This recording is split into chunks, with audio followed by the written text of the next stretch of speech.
You're full of beans, and so's your old man. Oh, yeah? Yeah! Says who? Says me. Oh, yeah? Yeah! I double dare you. The exact exchange and nuance of phrase in this ritual is very important. Are you kidding?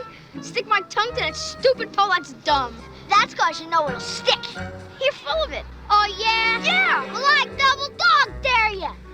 Now it was serious. A double dog dare. What else was left but a triple dare you? And finally, the coup de grace of all dares, the sinister triple really good. dog dare. I triple dog dare you.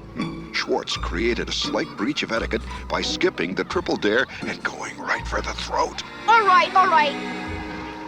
Get up, boys. Come on, Karen.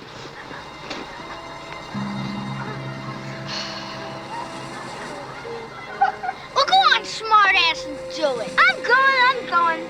Flick's spine stiffened, his lips curled in a defiant sneer. There was no going back now. This is nuts.